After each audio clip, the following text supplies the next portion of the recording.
All of the behaviors we saw in these scenes were all such classic examples of defensiveness. You're right, it feels like a bit of a pattern because we saw the exact same behavior in Zach's season with her conflict with Charity and the other women. Hi everyone, I'm Julie, she's Kylee, and we're here to find love. We're back again this week for another Bachelor recap. Today we're recapping episode 3 of the Golden Bachelor and Bachelor in Paradise season 9. For those of you who don't know us, hi, we're two dating coaches who analyze the relationship psychology and dating themes in reality TV shows, especially everything related to The Bachelor. So if you're into this kind of stuff, hit the subscribe button to follow along and join the conversation. Okay, so let's start off with Bachelor in Paradise this week because there was so much going on in this episode. The main thing that we want to get into is the whole Kat and Brayden situation and the kind of blow-up fight that happened between them on this week's episode. So the context is Brayden and Kat had been dating all of week 1 and 2. They were very much attached at the hip, making out at every second. And then there was a rose ceremony where Brayden gave Kat the rose and she accepted very gladly. The next day, girls had the power. Suddenly the tune changed and she was open to dates with other people. Tanner comes down, asks her out. She goes very happily on that date. The kind of key moment that happens is when she accepts the date and is dressed up and kind of getting ready to go and waiting for Tanner to come. She kind of like brushes by Brayden in a way that did appear kind of cold. He like complimented her like outfit or something. He was like, "You look gorgeous." And she like didn't say anything, kind of like walked right by him to like the other group of people that was there. And then she was like waiting for Tanner to come down and Brayden was just like sitting there like clearly like feeling awkward. And then Tanner comes and she like steps over Brayden to like go to Tanner and leave for her date. It just felt a little bit like harsh, frankly, to kind of like basically ignore him like he wasn't even there, or like they didn't have this whole past relationship for the past 2 episodes or 2 days or 2 weeks, however long this has been. But she did kind of like fully ignore him and then go on her date.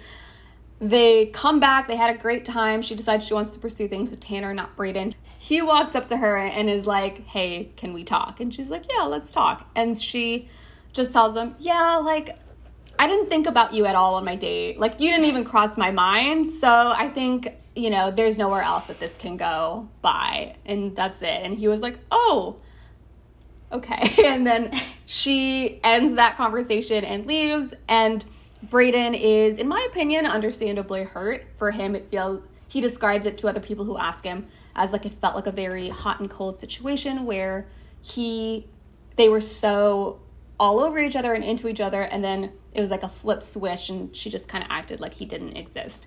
Some of her friends decide to pull Kat and tell her like, "Hey, Brayden is upset with you and you gotta like maybe be careful with the way that you are coming across to the people around you." And Kat really doesn't take kindly to this. She's very upset both with her friends, and then she goes to Brayden and kind of tries to disprove that, or like prove that she didn't do anything wrong. It's a very classic example of defensiveness. There's so much to say. I really want to break down that conversation specifically, but first off, Julie, what did you think about everything that happened and the way that Kat handled Brayden in this situation? It was fascinating to see Kat and how she was treating Brayden, especially at the top as soon as one of her number ones walked down the beach. It was like Brayden had done something bad to her. I felt like she was like punishing him a little bit.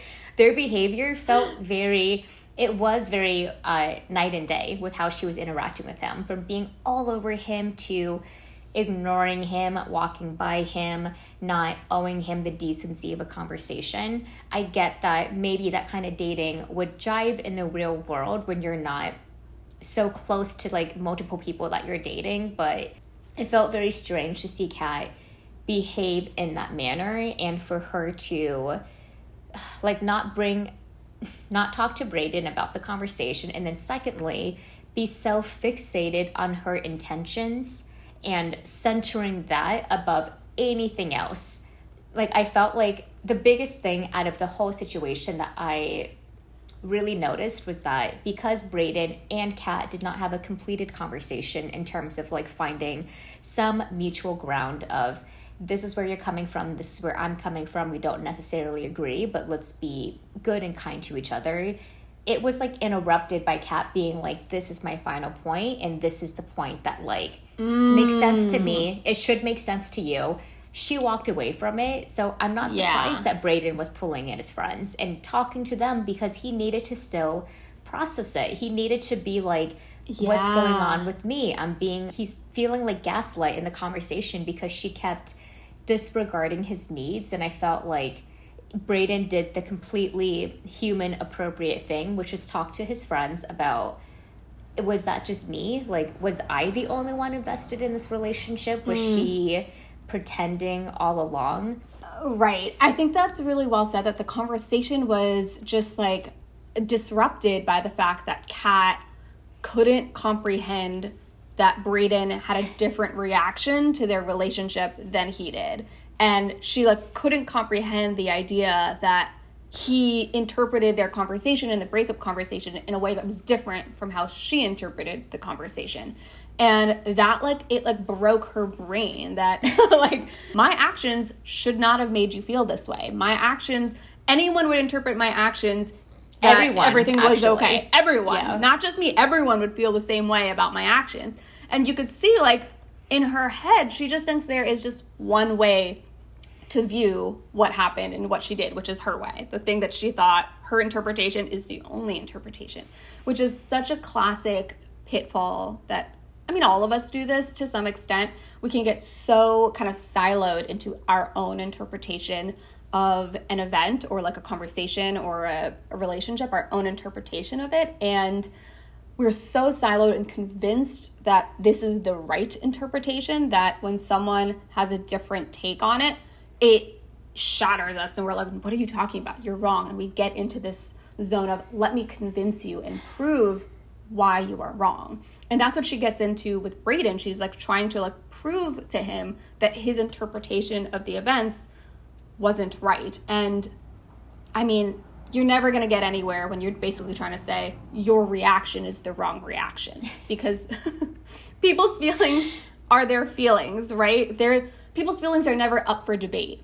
And Brayden, by the way, showed so much emotional maturity in this conversation, because Brayden comes in and he's like, do you want me to just not feel this way? Like, he was only explaining his feelings about the situation. He was very careful in the conversation to not be saying like, you did this, you did that. It was like, this is how it felt for me. Is how, and some of the interviews, I do think he kind of veered off a little bit in some of the interviews with the camera, but at least in the sit-down conversation with Kat, he was very careful of just saying, like, this is how I felt about the situation. And he even said, like, I see that you see it differently. I can't just change the way I feel, though. Even if you see it differently, that's not going to change the way I feel about it. And Kat, you could see, like, didn't even really know how to interpret that, because she's like, well, I'm right, you're wrong, so your feelings are wrong. And you're never getting anywhere if you're trying to prove to someone that their feelings are wrong, which is essentially what Kat was trying to do. Very well said. It was fascinating to see Kat spiral into a lot of really bad relationship conflict styles in that argument, whether that was defensiveness of like, I'm justifying my action, like, this is where I'm coming from, why don't you see my good intentions, to then controlling the perception of how that interaction occurred with Brayden, diminishing his feelings, condescending to him, well, you don't understand it, so I don't know what to do. Like, I said everything so clearly that, like, if you're not getting it, that's kind of a you problem. It felt very, it did show a lot of signs of immaturity from Kat. And I remember when she was on Zach's season, she displayed some defensiveness that you called out, Kylee, of how we like made this whole case around it when we were talking to her. I think she like had pulled Zach before Charity's date, and then everyone was like, you're hurting Charity's feelings, and she thought like, I'm just doing what I want. I think she's so focused on her perspective, and I genuinely believed that she was like, I was with Tanner, I did not think about Brayden once, so I'm not going to waste my time with Brayden anymore. The problem was there was some investment in the relationship, and Brayden did think more about it than Kat did. And because he had his feelings way deeper, the thing that Kat had a little bit of accountability towards, it's not a responsibility she needs to take on, but accountability in just making sure that Brayden was okay on some level. I think Mercedes did this really well with Will. She knew that she wanted to be with Tyler, but I think she was like, I'm just gonna, think about it tonight. At least I'm thinking about it. I'm not just gonna cut you off as soon as I go on a date with this amazing guy. Kat could have learned a little bit from how Mercedes handled that situation. Yeah, I think that is very true, that Mercedes just had a little bit more like balance. Like she clearly like cared about the fact that Will was hurting. I think that's part of what was so disturbing about the way Kat approached it. It did feel very hot and cold. It felt very much like in the breakup conversation, the initial one, not where they like started fighting, but in the first conversation where she sat down to tell Brayden, hey, it's off. It felt like she did not acknowledge at all how deep in she was with Brayden prior to that conversation. Yeah. Prior to that breakup conversation, they were like attached at the hip. And Brayden mentions this, like, it was obvious that he was so into her, falling for her, and she just really didn't acknowledge that. She did not acknowledge how much of a switch it must have felt for him to have her be so in and then so off very suddenly. And that's really what it is. And I think that's why it felt so bad for Brayden, because it felt like a night and day thing. And all Kat had to do was acknowledge, like, yeah, I know we were like really, really going hard on each other, but this just made me realize that I don't think that I'm really feeling it here as much as I am feeling it there. And instead, the way that she did it in that conversation, it just felt so abrupt. She was like, yeah, I just didn't think about you at all. Like there was no acknowledgement of like how much hurt this would cause to Brayden. And she later even says this to Jess. She's like, well, it's his fault for leaning so far into the relationship with me. Like he shouldn't have done that. And it's like, Kat, all you have to do is just show a little bit of empathy for the fact that, of course, this would be hurtful to him. Like, you don't need to your point, like, take full responsibility for his feelings, but at least acknowledge, like, I know you were really feeling this, and I know it sucks that I have changed my mind about it, and, like, I don't want to hurt you. I just have to follow my heart, and this was all real. Like, like, there was this level of empathy that could have been shown in that conversation, and instead she was like, yeah, well, we're done, okay, bye, I'm off to take a shower and hang out with Tanner. Like, it just felt so abrupt. And even who was it? I think Kylee says this to the camera. She's like, sometimes Kat can have such a one-track mind that like other people become just like a blur to her. She just stops considering how other people will feel in response to her actions, which I think is exactly what happened here. As soon as she stopped having any real value to gain out of Brayden, she just kind of stops caring about how he would feel. And that feels pretty bad, especially for Brayden as someone who was really falling for her and was really, really into her. It feels really bad to just have the care just turned off like a faucet. And so I really do think she has a little bit of a empathy gap that, and of course I say this with the big asterisk, which is, edited scenes. We don't know these people in real life. Just based on what we're seeing from the scenes on this show, there does seem to be an empathy gap that was displayed in these interactions that, Kat probably could have done at least a little bit more to just show Brayden that she understood why he would be hurt and that this was a hurtful thing for him to go through, as opposed to trying to prove actually shouldn't be hurt, which is what she did instead. Like, how you kind of develop more empathy is from just being introspective or examining your behaviors or thinking about, why does someone feel that way? Let me ask questions to figure it out. Maybe I don't necessarily agree with it in this moment, but let me just dig into it. A red flag that I did notice was in her talking head. She spoke to the camera and was like, I have been dealing with men like this since I was 21. And she's 27 now, or almost 27. And I just thought, are all of these guys that she deems as like villains in her love stories, are they as bad as she's making it out to be? Is she the person that I'm not saying she's a common denominator, but I do think there tends to be like a pattern that you're manifesting in your relationships. And if she's around men that she perceives don't really understand her actions because I think it's fine if you have a capacity or an aptitude to just turn off your feelings and move to the next thing. You know, it does show a little bit of avoidance, but I think that's not anything negative as long as you're like tending to someone else's emotions. Like you can flex in that way at least. Because you don't have to change if you don't want to change. Just be cautious of the people that you're interacting with, because her and Brayden in a relationship is kind of like a third party to like this thing that you're building out between two people. Like your fantasies, your projections are being fed into this thing you're co-creating together. Take care of that even as you're taking care of yourself.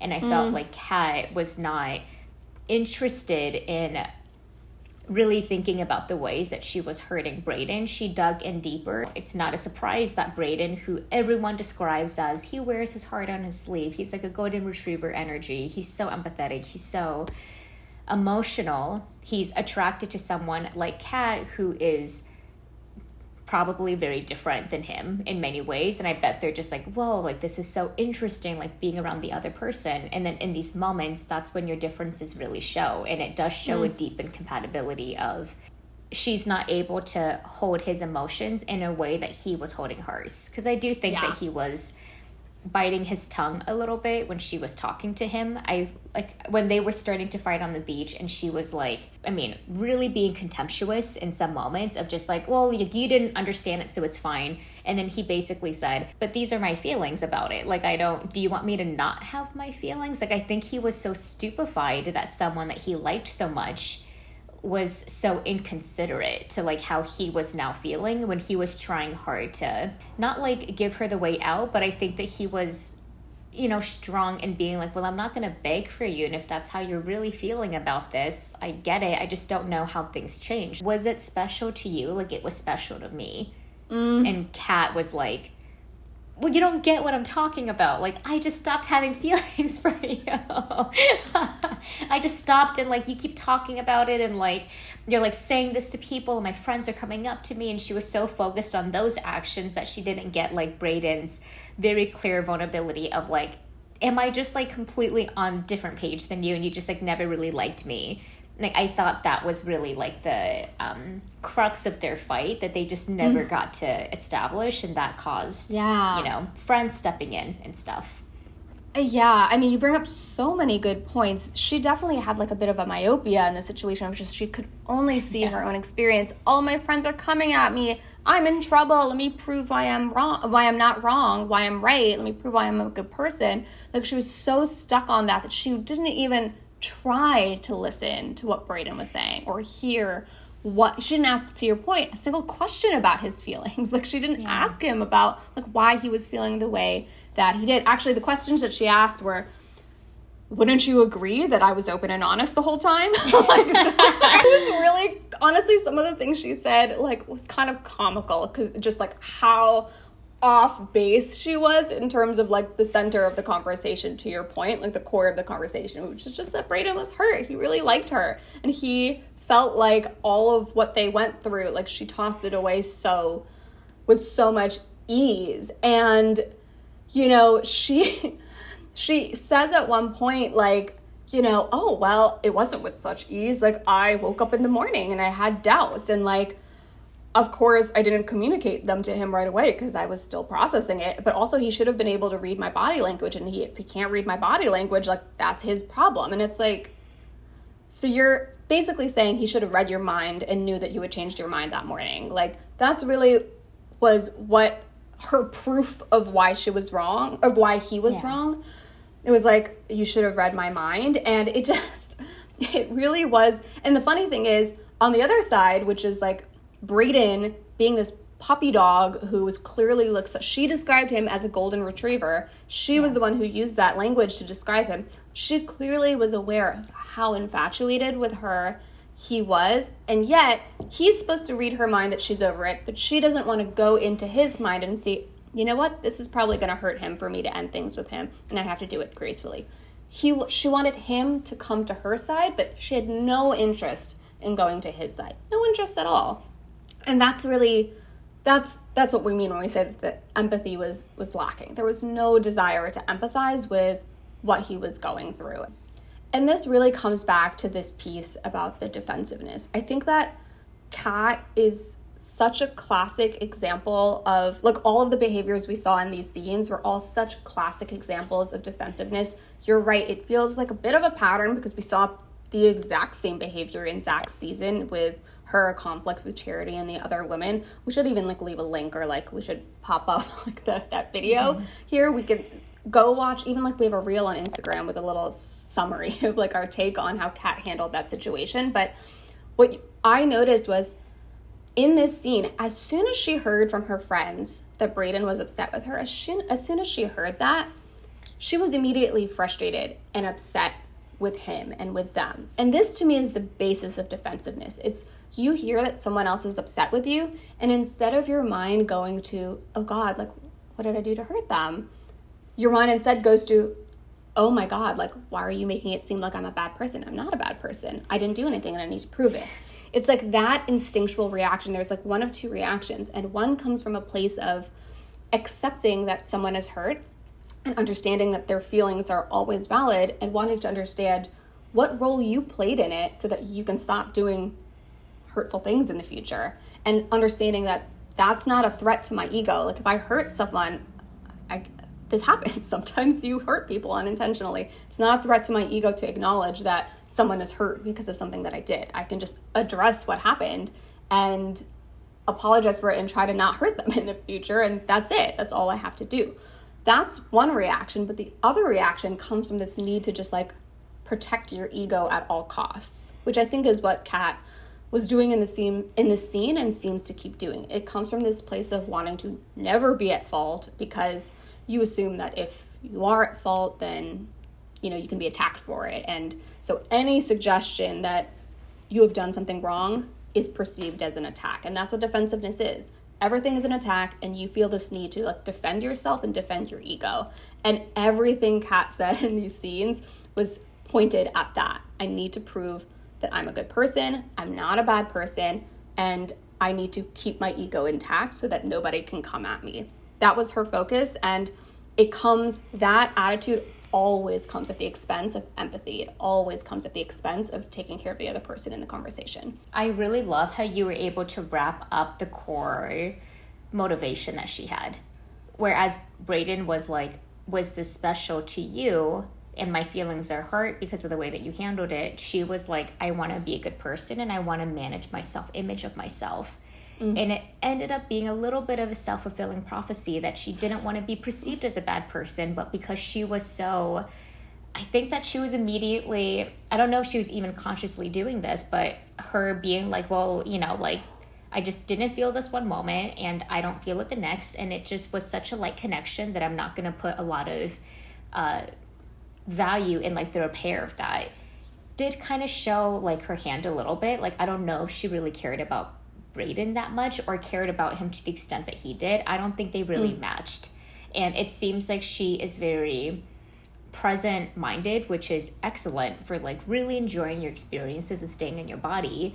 But if your feelings change, you can kind of, like, forget about the things that had happened before because she's like, I'm on to this new thing. It's a shiny object syndrome almost of, like, this new thing has caught my attention. I'm chasing that down.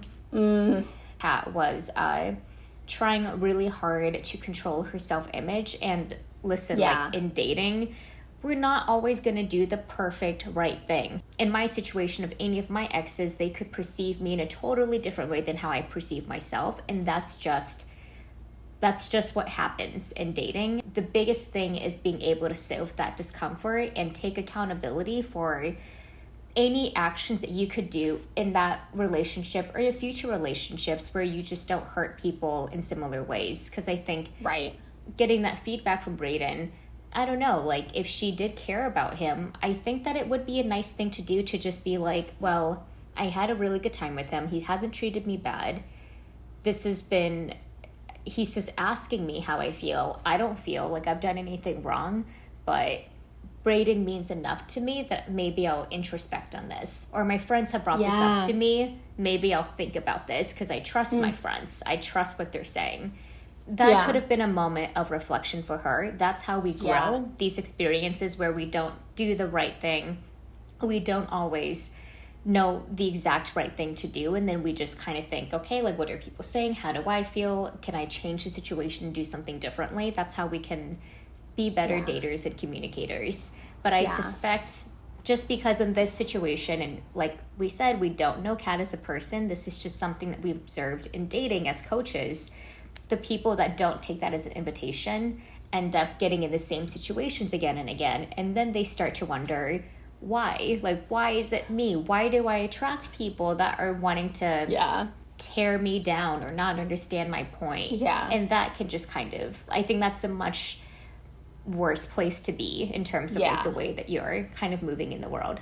Yeah, I think that's a really good takeaway from this situation. Jess even says this when she sits down with Kat, like after they are at the end of that conversation, and Kat is clearly so upset kind of with them and with Brayden. Jess says, listen, you being upset that he's feeling this way is not going to serve you any purpose. And I think that was actually a very wise piece of insight to offer to Kat.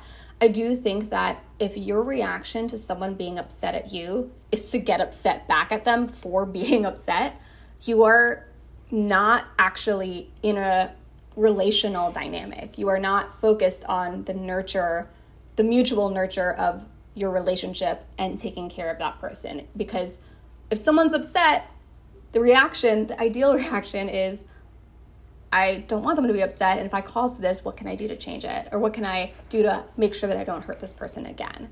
As opposed to, this person is upset, and that makes me look bad, and so I'm mad at them for making me look bad, right? And I think that is the thing that I think we can all look out for, because I know we all do this. I do this too. Someone tells me that they're upset, and if it's something that I don't think they should be upset at me for, I'm like, ugh, are you kidding? But I have to catch myself, because it's like, well, they're allowed to feel however they want to feel. And if I am getting upset at someone for being upset at me, then I have lost focus. I have returned focus to my ego, and I need to return focus back to them, because my ego is not at threat. I am not under threat just because someone is upset with me. And I can sit with that and just focus on, how can I do the kindest thing for this person in this moment? Because I'm safe. I'm not the one who got hurt. They're the one who got hurt. So I just need to figure out, how do I, in the most kind way, proceed in this relationship?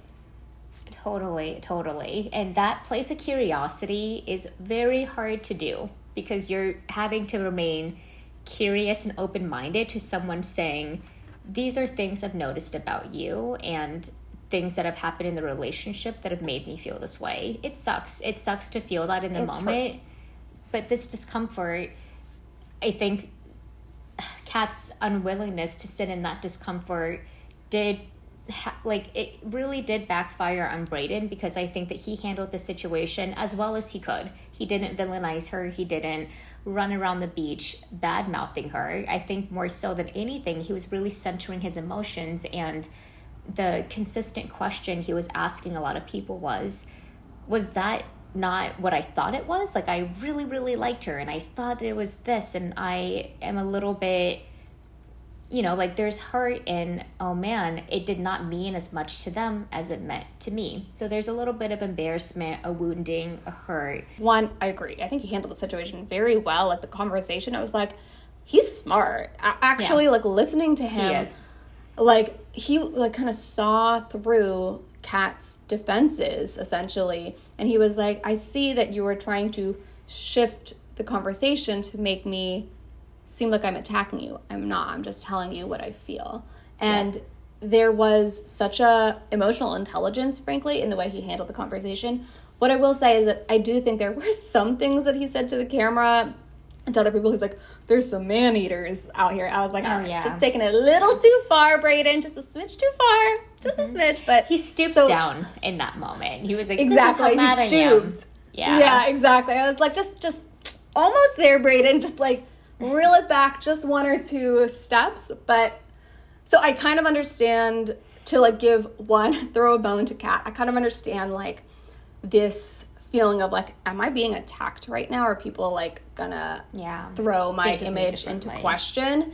Yeah. I do get that, and as I'm someone who, like, I hate people, like, think poorly of me, and, like, I get really self-conscious about that. So I do understand her emotional reaction, but it was the way that she then responded, the actions she took after that veered off course. And so, you know, I think there's a lot to take away from the situation. I'm sure it's going to keep panning out next week as the two of them continue to have conversations. It looks like in the preview, people start saying things about Kat in that little truth box, like in the trailer. Like, it seems like people are calling her out a little bit in that truth box. I mixed feelings about this truth box. Yeah. I'm excited about it for television, but it's like, this is gonna get nasty real quick. So let's see how this all pans out. But I think as far as the scenes we've seen, there is a lot that Kat, the character Kat, could have done better in this situation to avoid all of this drama. How do you think Kat and Brayden handled that situation, and how would you approach it if you were Kat or Brayden? Let us know in the comments down below. Okay, so let's talk about the Golden Bachelor, which is the most wholesome hour of TV that has ever existed. I'm sure of it. We jump right into the central drama of the episode, which is the women are starting to feel the sense of competition. The camaraderie has dissipated. They are starting to have invested feelings in Gerry, and I would say in particular, some people who are not having the same journey or experience or depth of closeness of Gerry are taking it out on the people that do. So it is mainly about Theresa and it's about Kathy. So Theresa, bless her heart, I think is very innocent and naive and new and a little bit gullible in dating. She's probably feeling a little bit insecure from their one-on-one at the diner. I think that she is kind of extracting any feelings of security by talking to other people about it, because she's really going into the details of, he wants to travel with me, he really likes me, you know, just kind of, I think, being a little bit too open about that connection, because she's talking about it to Kathy, who doesn't have a connection of Gerry yet, who has barely had any FaceTime of Gerry, and Kathy really begins to project a lot into the conversation that's happening. Kathy begins to tell the other woman in the house she's encountering a lot of meanness, that Theresa's a little bit dumb, like not very smart in the way that she's kind of handling the situation. She's feeling like attacked, and I would say like I really believe Kathy thinks that Theresa's like bullying her or like trying to show off her position or hierarchy in Gerry's list of women, because I do agree that like Theresa is probably one of the front runners and Kathy is not. But Kathy is going about this the totally wrong way, and I think she's being very catty towards Theresa, because what ends up happening is during their group date, she talks to, well, first her and Gerry are having a really cute date where she's showing pictures of her dad, and then she starts to cry, and then she tells Gerry, I've been dealing with a lot of meanness in the house. And because Gerry is so pure, he's like really taken aback. I'm sure he's heard about this in terms of like there's going to be drama, so he's taking it very seriously, and he has only perceived Kathy to be this like really kind and sweet person. So he's like, well, who is it? And she plays her hand very well in not naming anything, because I think she understands Gerry has a connection of Theresa, and says, I just want you to be very, very smart about the people that you are dating and just making sure that they're authentic. I want you to be happy. She gets the rose. In my opinion, I feel like she got the rose not out of a connection, but truly because Gerry just felt bad for her in that situation, and he was like, okay, I'm just gonna, you know, like I really do want you to feel good, and I know that this action will make you feel good. It just ends up being really bad, because then like Theresa talks to April, who had called out people that were like running their mouth and talking about their connection of Gerry, and is like, were you talking about me? What's happening? I feel like that comment was directed towards me. And April was like, hey, I was writing hard for Kathy, and Kathy thinks you've been awful in this house, and how you've been interacting just makes you feel like you've been boastful. Theresa and Kathy have a conversation. and that this was mean girl behavior. I really don't think that Theresa was doing it maliciously. I think that she was just excited, feeling a little bit insecure, wanting to confide with people in the house, highlighting the connection because she wants to feel good about her place with Gerry. Kathy was absolutely the wrong person to confide to, because then Kathy starts to talk down to Theresa, like, don't talk, listen to me, you're doing this, you're making me feel like this, like, pack my bags, move out, do all of this stuff, you don't have a chance, I have a chance. And she starts to put a lot of her insecurities and projections onto Theresa, and Theresa feels super bad, she cries in her bedroom. Gerry sees her, gives her a rose. At the end of the night, she talks to Kathy again, and she kind of does the same thing about talking about how he visited her in her bedroom. It just ended up being very much I wanted to tell Theresa, just be careful who you're talking to. And I wanted to look at Kathy and just say, your insecurities and projections, you're making it about something that you're kind of making it Theresa's responsibility. And Theresa wasn't really saying those things. So that's basically what happened. I completely agree that it seemed like Kathy was projecting a little bit onto Theresa because Kathy was insecure about her own relationship to Gerry. Kathy even to somebody else, I think she made a joke that oh, I'm all packed, I'm getting out of here. She made a joke to someone. I think maybe Theresa was in that group of people she made that joke to, and I think it was maybe Theresa and Joan or Nancy, two people who had a better connection with Gerry, who and I think when Kathy made that joke, the reaction of those two women was a little bit you're right. Even though that wasn't what they said, I think that she interpreted their kind of awkward reaction to her joke in that way. And I think Kathy started to develop this story in her head that people are actively, or Theresa is actively bullying her, or actively making it seem like Kathy is going home and has no chance. So I think Kathy has a multitude of things that are kind of contributing to why she's feeling insecure.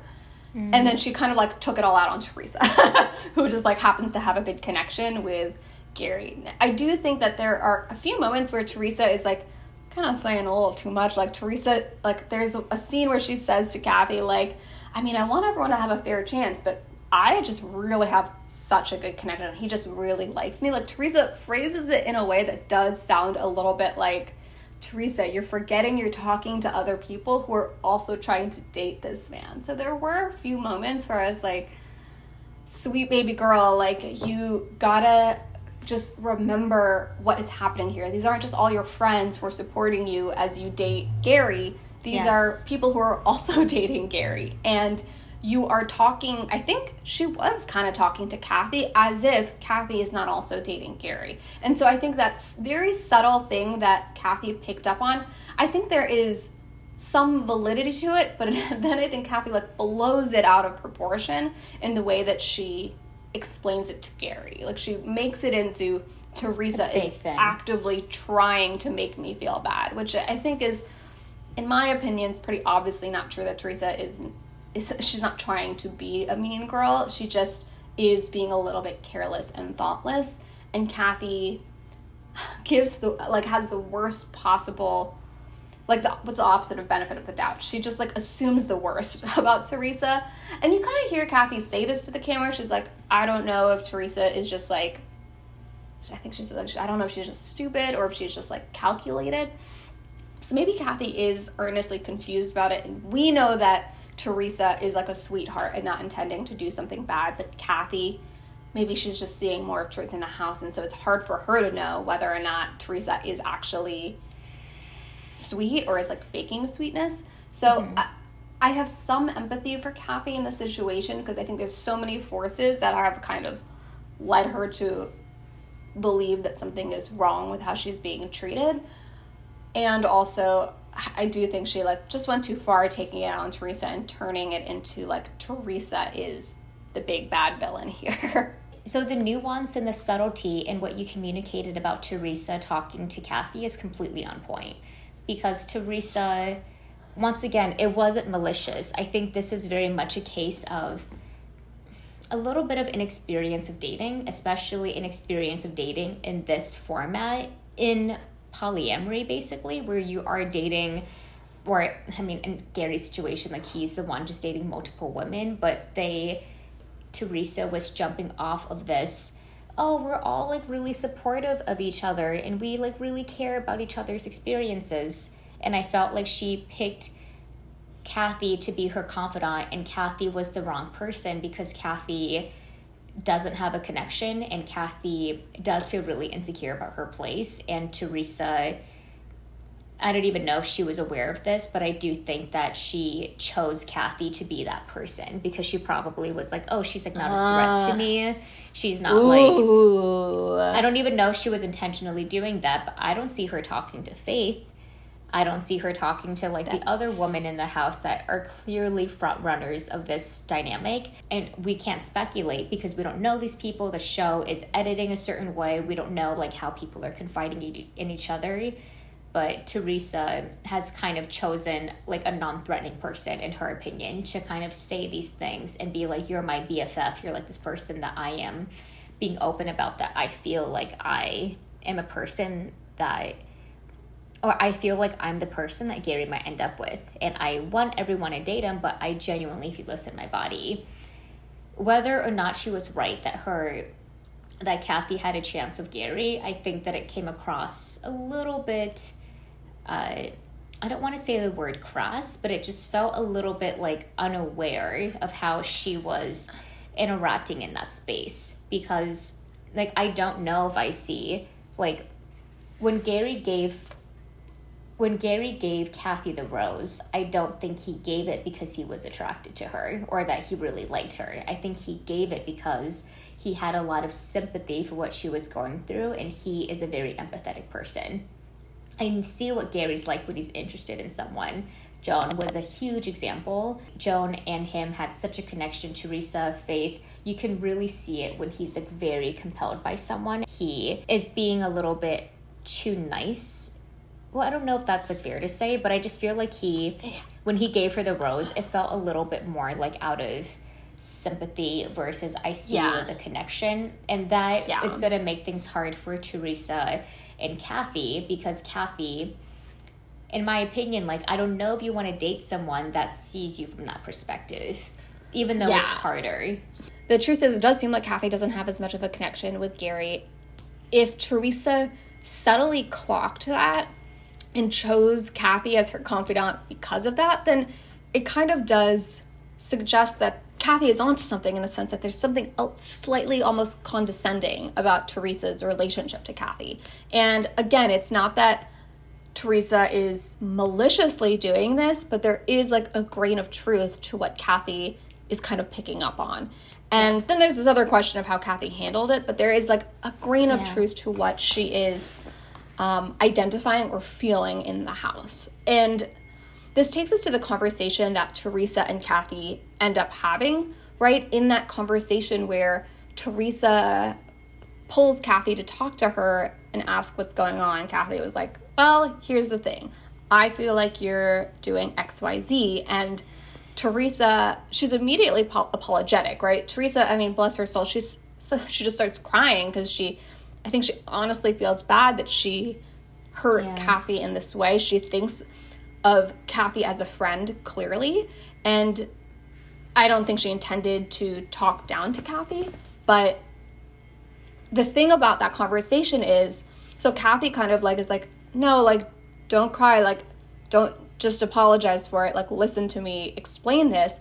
It does feel mean, but actually there was, like, a part of me that I kind of understood Kathy in that conversation, because Theresa's immediate, like, I'm crying, I feel so bad, it almost, like, there's, like, a subtle shift in, like, oh, well, is Kathy supposed to, like, comfort Theresa now?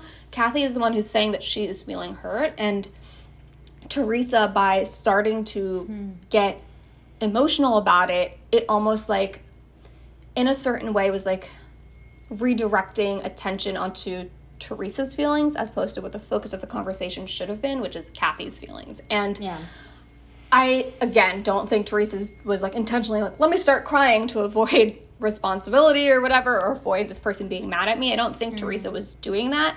But what I noticed is Kathy, almost by nature of Theresa starting to cry, it's like Kathy no longer has the space to communicate her anger, which I think Kathy should get to do. I think Kathy should get to describe, like, these are the things that have hurt me and how I felt, and these are the emotions that have been coming up for me. But Theresa's like immediate, like, oh my God, I'm so sorry, and like starting to cry, I think was like preventing Kathy from having that space to kind of communicate her full range of like anger, which I actually understood why Kathy was like, no, like, let me actually explain this. Don't just start crying and like, don't just start apologizing. Let me explain it.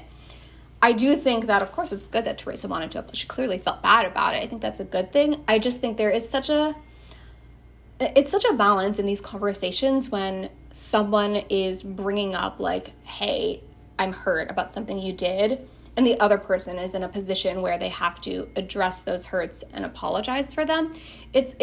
There's so many nuances to it. We just talked about like the Kat and Brayden thing of like how that played out so poorly. Theresa kind of went into the opposite extreme, which is like she went full on like, I'm so apologetic. I feel so bad that I did this. Oh my God. And it kind of became about Theresa, and it kind of made Kathy's feelings seem irrelevant, because it's like, oh, Kathy was so mean in the way she communicated her things, and now Theresa feels bad. Now everyone feels bad for Theresa. Yeah. And we didn't even really get space for Kathy's feelings. So I kind of understood Kathy's frustration, but it's such a balance. I don't know. It can be really difficult to figure out how to approach these conversations well. And Theresa also, like, if she was feeling emotional and wanted to cry, like, I get it. Like, I think she just is probably, I cry in these situations too. It's like someone is upset at me. I'm like, I'm so sorry. Like, you cry so fast. So I really get it. But I also don't think Kathy was fully at fault for being frustrated with that. Exactly how that conversation went. When I was watching the episode, and that's why it's so great to like have these reflections about the show in particular, was because Kathy was so heavy-handed, and I really did see I just saw a lot of naiveness with the way that Theresa was interacting, and I just felt like, oh man, like she's really just unaware of how she's coming across. But I do think there is some level of like awareness that Theresa probably has. Like, I do think there is a reason why she probably did pick Kathy as her confidant, because it doesn't seem like her and Kathy are very good friends. Theresa's not very aware of the room. So it makes a lot of sense that Kathy was really frustrated, and she was like, I'm not going to let you center yourself in the conversation again. This is about my feelings. And it's like the tears made her a little bit more mad. This is what's happening. This is how I'm feeling. And I think where Kathy could have done a more nuanced job of just being like, this is a story that I'm feeling when you're doing this. I don't know if that's your intention. I don't fully understand why you're talking to me this way, why you keep telling me these really unnecessary details about this amazing connection you have with Gerry, when I also want to date this person too. Like, she didn't get into that as much as she got into, you're telling me to pack my bags. It felt a little bit more like finger pointing, as the trailer indicated for the next episode. It's not fully resolved, because I totally see what you're saying. In that moment when Kathy had spoken to Theresa, she was a little bit like, I am not centering you and you've been centering yourself. I don't know if Theresa spoke or really made any affirmation in being like, is it okay if I talk about this stuff? Is it okay if I open up to you in this way? So we're starting to see a really big shift with Golden Bachelor, where these women are friends and they do have a lot of affection towards each other, but they are, I think Joan said this quite eloquently when she was going home to take care of her daughter, which kudos to Joan for making that decision for herself. But she said, the older you get, the more you disappear. And it's just really nice to be seen again. So all of these women are being witnessed and seen by Gerry, and that does mean a lot to them. Nuance in that factor is being complicated in how they want to be friends with the other woman in the house, because they do, but they also want an opportunity to find love again at the stage and the age that they're at. And Theresa isn't being super thoughtful about everybody else having the exact same experience as her. A little bit of like main character syndrome, a little bit. Like she's not needing to you're right. put herself out there that way. But she's like, it's kind of like about me and Gerry. I have a suspicion that like Gary's going to have a lot of connections with a lot of women, actually. It just seems that he is very eligible in that way. There's a reason why they chose him. I mean, he seemed so sad when Joan left. I mean, it seemed like he really liked her a lot too. So, you know, Theresa should be careful about getting ahead of herself. Now, granted, we talked about this a little bit last week, that to some extent, like, Gerry is also kind of given no reason for Theresa to doubt their connection. Like, Gerry has given so much to make Theresa this confident in their connection. So they're going to Italy together, so apparently they're going to Italy together. So, you know, I think there's so much subtleties in how everyone's behavior is like dovetailing to create this drama, right? There's so much subtleties here, but you're right that, like, you know, it's definitely not a done deal. Like, Theresa needs to be a little bit more careful, one, about how her behavior is impacting the other people in the house who want to date Gerry and are here to date Gerry, and two, you know, for herself, it's like, that guy's got a lot of girls that he likes. Like, there's a lot of women there that he seems excited about. And so there is, I don't think Theresa is doing anything. My personal opinion is I don't think that she's doing anything maliciously based on what we've seen. But it's just, it is a bit of a recipe for her and like this kind of like conflict with other people when you're not having that awareness of how your behavior is impacting other people. It was like Gerry wasn't aware about how his positive affirmation was affecting Theresa, and then Theresa wasn't aware of how her excitement about her relationship with Gerry is affecting Kathy.